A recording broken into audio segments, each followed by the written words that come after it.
Greetings and welcome once again to the Gaming Codex, the show where I try to explain to you all the many words and terms used to describe video games and the video games industry in general. And today's term is that of ranked mode. And what would that be? Well, according to a general definition, ranked mode or competitive play or ladder is a more serious multiplayer game mode than standard casual matches, where players compete for the highest standing possible by winning matches against each other and often receiving rewards based on their performance. We've briefly covered a bit of ranked mode when we talked about matchmaking, but it goes far beyond that. It predates matchmaking by quite a while. The idea and the name comes from the fact that there is a ranking of players who are considered to be the best, the worst, or some around there. Players compete against each other to determine exactly who is the best at a given time in given circumstances, not usually who is the best of all time, because, well, that can change quite a lot depending on what somebody had for lunch, which is why most competitive game modes will feature a season structure where the rankings will change periodically. They will be reset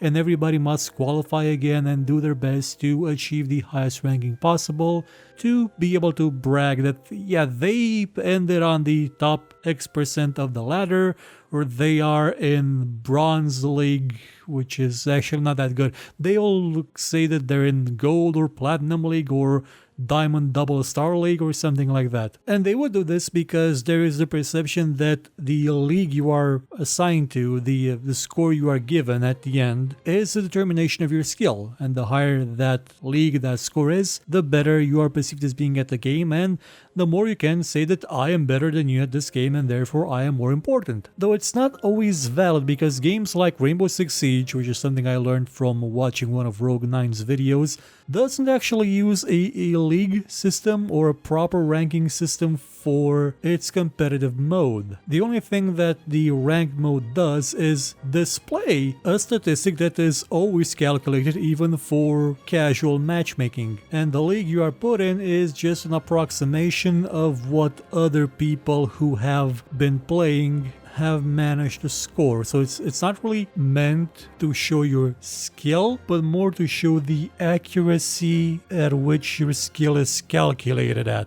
But in general, ranked play just gives you a sort of ballpark for where you should think of yourself in the grand scheme of things. What's your ability rank, if you will? How much can you brag for achieving at the end of the season? And what your reward will be, because usually a ranked mode competitive play has a reward system tied to it. It can either be a gradual one where you will gain experience based on how many matches you do and you will receive periodic rewards, or at the end you just get a flat reward based on the highest or the current rank you achieved over the entire period. And people can be very, very competitive, not necessarily because of the rewards can be trivial sometimes, but they have a perceived value, and your ranking does tend to bring out the beast, if you will, which leads us to the popular definition, which is twofold, one being the only way to play and the other one being nope. Some people believe that ranked is truly the only way to play because that's where all the real players go. That's where the people that want to test their skill, to measure their mettle go, and that's where you'll find the most competition. That's where you'll find the real game. And to a point, they're not wrong. People that go into competitive play go in there with the mindset to dominate, to win, and that fosters a culture of constant improvement, constant change, constant trying to figure out ways to outdo your opponent. So if you jump from casual to ranked, you may find yourself ill-equipped, not just in terms of skill, but also because of the competitiveness does tend to make people assholes, especially if it is a team game, and it mostly is a team game. The majority of games with ranked play have team modes as their primary mode. There are exceptions. There's fighting games, there's StarCraft, RTS games, well, it's just StarCraft honestly, but when it comes to first-person shooters, in the last decade, the majority of them have been team-based, the serious ones. Yeah, I think COD has non-team-based modes, but most of them, the real ones, the ones people care about, the Counter Counter-Strikes, those have team-based modes, to the point where you're wondering why it took Valve 50,000 years to make one for Team Fortress 2. And because you're in a team, you're expected to have a certain level of performance compared to the other team, and when the other teammates either perceive you to not have that level of skill or you don't have the level of skill, they will just tear you a new one, which leads to people not necessarily being all that eager to try competitive mode. Because why would they? If you have something like League of Legends, you're just signing in for half an hour of abuse. Or if it's Dota, it's 90 minutes of abuse. And that really doesn't work well for most people. I mean, why wouldn't I just play with bots? Because if we're talking MOBAs, the casual scene is the exact same. They will outright try to murder you in their sleep or something, mostly because the majority of them are 12, physically or mentally, and they don't understand that shouting obscenities, typing them at least, is maybe not the best way to foster team spirit and coordination, because let's face it, when somebody fucks up, they kinda know they did. You don't need a Captain Obvious to tell them. And even when there is no abuse, the thought of losing rank because you perform badly in a match because something happened can still lead to people not necessarily being all that